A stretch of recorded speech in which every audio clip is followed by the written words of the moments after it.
In the dead of night at Brooklyn's Metropolitan Detention Center, a single cry pierces through the chaos, a haunting truth about life behind bars. How does a man, once celebrated for his larger-than-life presence, find himself vulnerable in a place where violence lurks around every corner? What hidden dangers force someone like Sean Diddy Combs to risk everything for a brief moment of relief, even as his past sins and present enemies converge under one unforgiving roof? We need to go to the expert on this. I've heard that Combs had a diva fit. I guess he didn't like his hamburger that night. Or that he had suddenly a reoccurrence of a knee injury. He's had multiple knee surgeries, but it just really started hurting when he found out about that superseding indictment. Dr. Dwayne Hendricks is joining me, former associate warden right there at MDC, Metropolitan Detention Center in Brooklyn, former senior warden with the U.S. Department of Justice. Oh gosh, it goes on and on. Author of Who Are You? See It, Say It, Seize It. But I like that you are with the new daylightfoundation.com trying to do something positive. But can I talk to you about MDC? You gotta go through hell and high water to get out of MDC for a lot of reasons. You think they let El Chapo get out of his penitentiary to go see about his knee? No, he had to dig an underground tunnel and leave on a motorcycle to get out of there. So why is Diddy getting raced out in the cover of darkness, we keep hearing? Why does he get the cover of darkness? Why does he get taken out because he needs an aspirin? Help me, Dr. Hendricks. Well, I'll tell you, each inmate gets a physical within 14 days of their arrival at any facility. And I'm sure, based on reports of him having several knee surgeries throughout the years after being a marathoner back in 2003, so this may have been in the works in terms of getting him out for an MRI, because I know that they don't have that equipment at the institution. And I'll just tell you this, they probably had set this appointment up months, maybe weeks ago, and they set it up for the evening. To leave at 1 a.m. in the cover of darkness. Just days ago, Diddy was quietly escorted from the Metropolitan Detention Center to a Brooklyn hospital under a shroud of secrecy. Insiders reveal that the transport was intentionally timed after dark, to avoid attracting attention from other inmates and staff. His trip wasn't for a stay, but rather for a swift MRI to examine his chronic knee pain, a recurring issue for the 55-year-old, who has already undergone multiple surgeries. But could this medical visit be more than routine? Might it be a subtle sign of a deeper, more sinister threat hiding within the prison walls?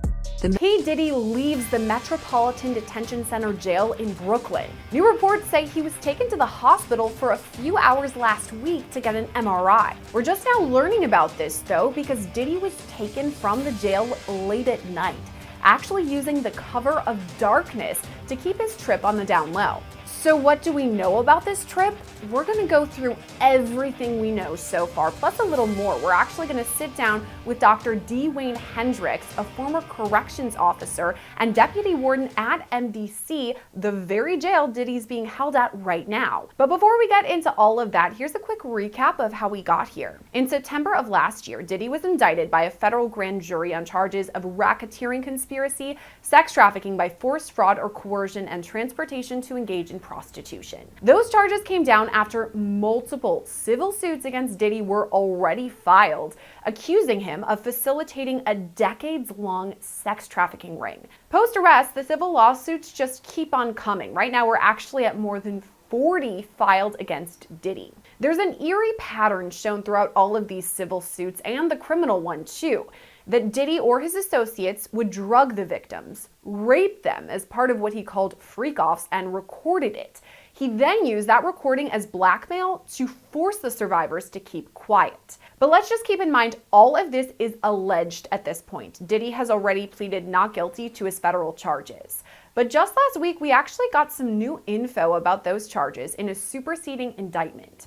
To start with the very basics, the feds now say Diddy's alleged sex trafficking scheme dates back to 2004, whereas in the original indictment, it listed 2008. Here's what it says, quote, "From at least in or about 2004 through in or about 2024, Sean Combs, aka Puff Daddy, P. Diddy, Diddy, PD, Love, the defendant, and others, known and unknown, were members and associates of a criminal organization, the Combs Enterprise, or the Enterprise.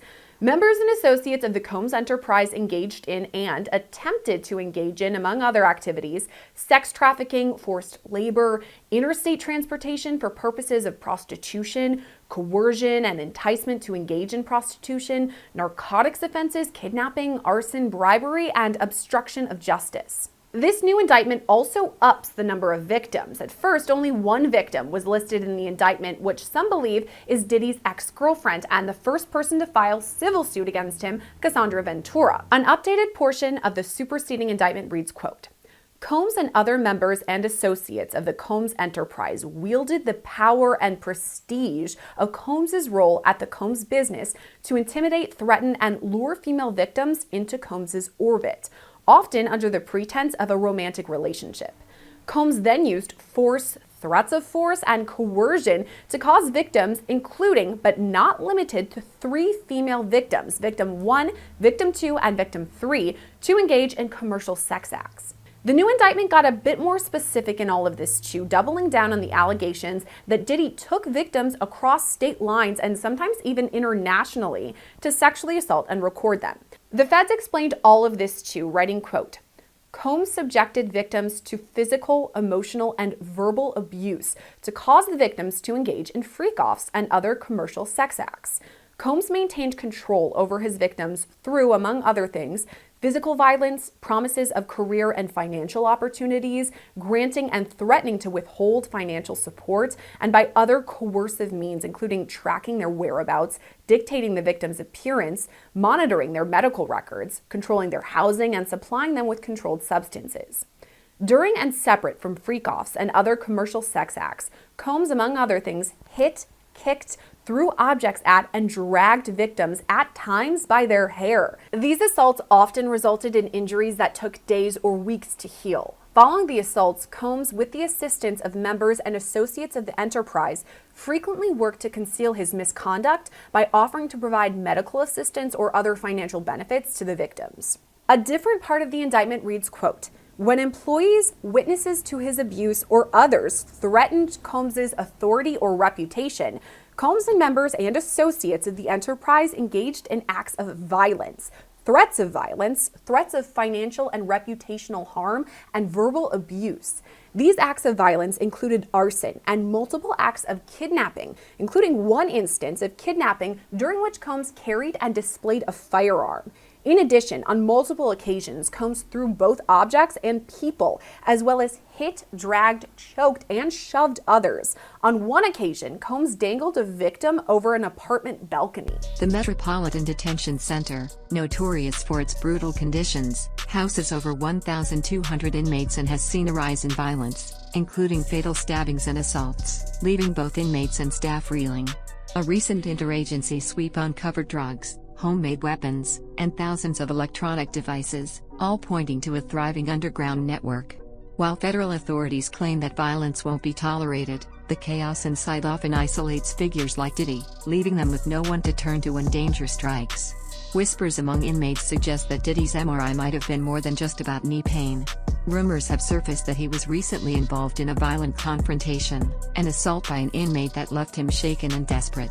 From his $48 million Miami mansion to hell on earth where chaos reigns. Just some of the words used to describe the Metropolitan Detention Center where Sean Diddy Combs is now being held without bail after pleading not guilty to sex trafficking and racketeering charges. He is not the first high-profile inmate to pass through these walls. Ghislaine Maxwell, R. Kelly, Pharma Bro, Martin Shkreli, and crypto fraudster Sam Bankman-Fried, all as they waited for their federal criminal trials, called this jail home.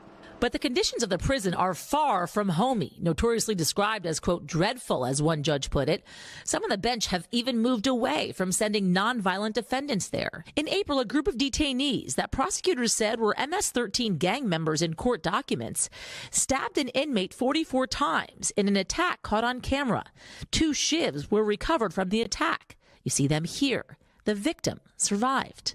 And in the last 3 years alone, 4 inmates have died by suicide. And violence is not the only issue. Accusations of medical neglect, staffing shortages, smuggling of drugs, some allegedly facilitated by employees. I've had clients describe MDC as hell, as the worst conditions they've been in. Lance A. Clark is a federal defense attorney who's been there many times. Now, if the government is going to mandate that they are responsible for your well-being, they have to ensure the safety of your well-being. Although prison officials downplay these claims, sources close to the case insist that this isn't the first time the music mogul has been targeted by unchecked violence. This is also not the first time such an incident has occurred within the notorious MDC. Facing a slew of charges, including trafficking, racketeering, and prostitution-related offenses, Diddy's legal battles have become a media spectacle. His federal trial is set to begin on May 5th, and every action he takes is scrutinized, not just as a celebrity, but as a man fighting for his freedom. His consistent denials of guilt contrast sharply with mounting evidence and relentless legal efforts aimed at keeping him behind bars. Despite his fame, he has been denied bail 3 times, each decision painting a bleak future where even celebrity status offers no protection from the brutal realities of the justice system.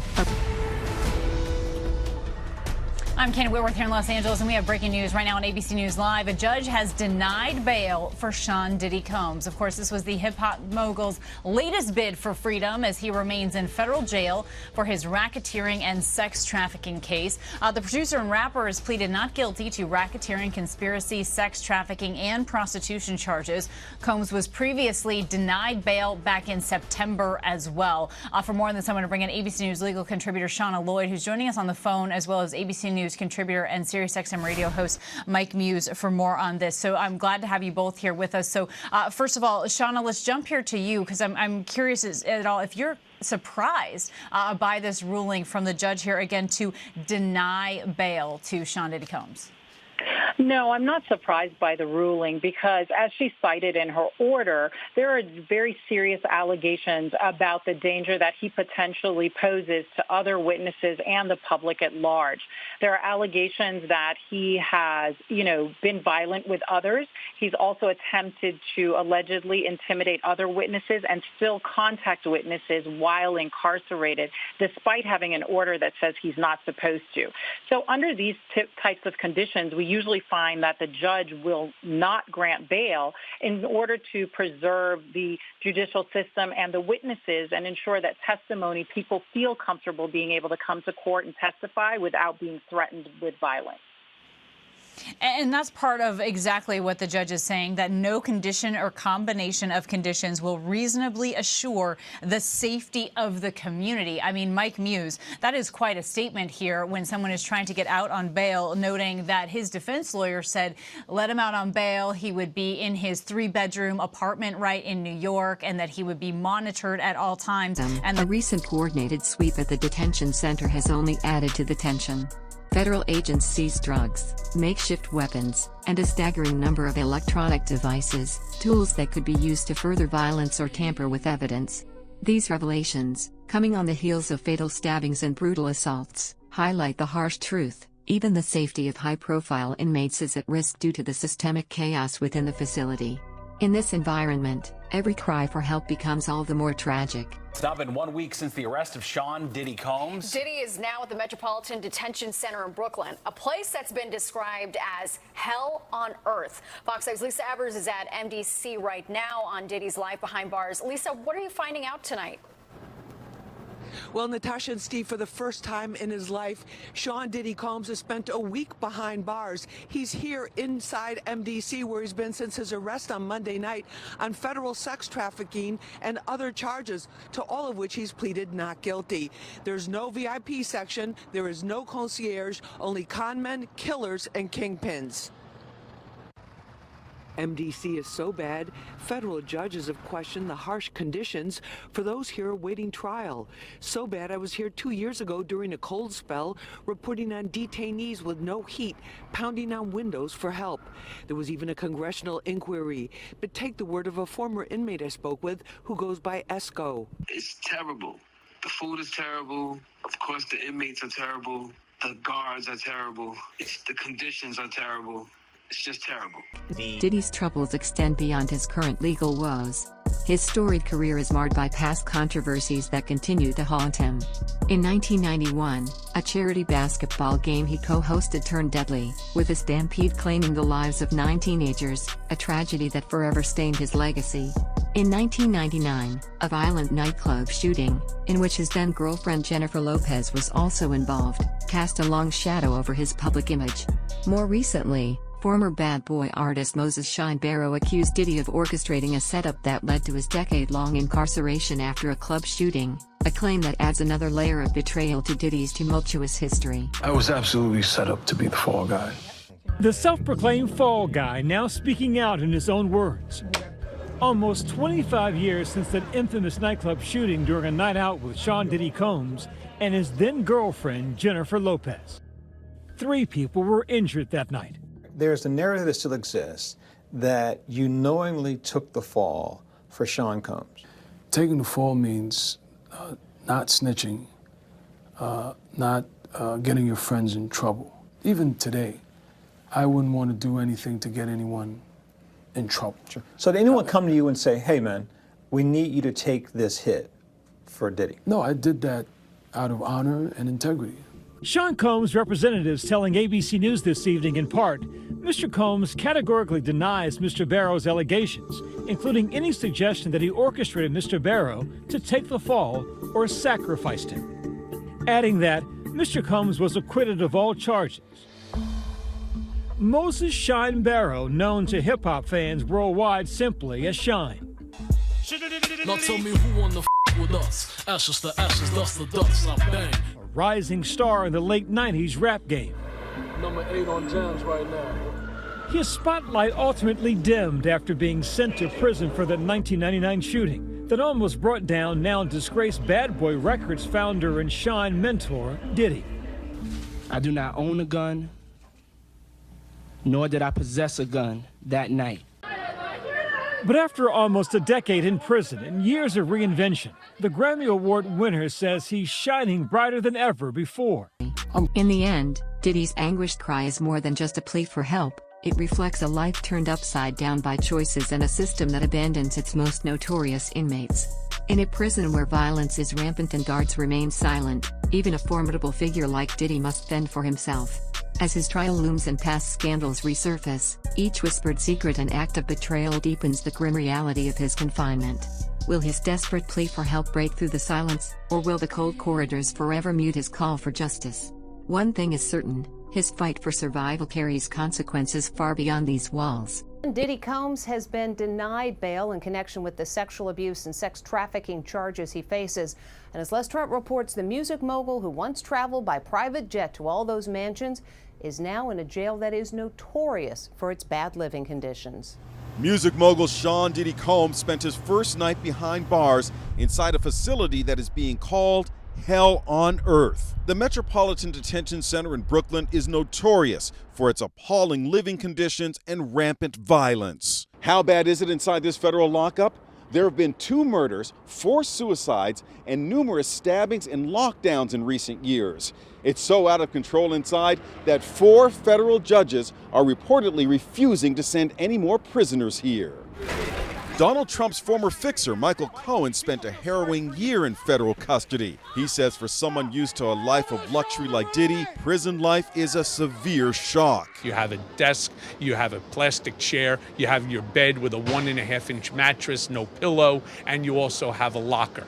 So you basically have 3 feet by 5 feet to move around. So you have a basic 15 square feet. It is a horrible, horrible place. Diddy's lawyers were so eager to keep him out of jail, they offered his palatial $48 million home in Miami Beach and his private jets as bail. Today, they are even offering to restrict female visitors to his homes, except for his mother, daughters, and the mothers of his children if he is released. They told the judge the jail he was being sent to is dreadful, dirty, inhuman, and an ongoing tragedy. How's your dad doing?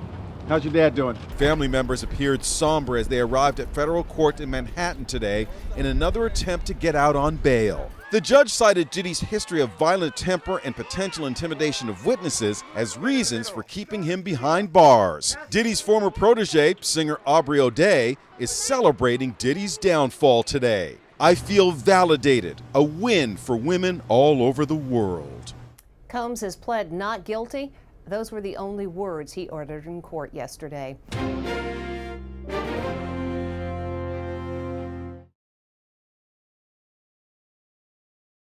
Is Diddy's midnight hospital trip, masked as a routine MRI for his knee, a sign of something darker and more dangerous festering within one of Brooklyn's most violent detention centers?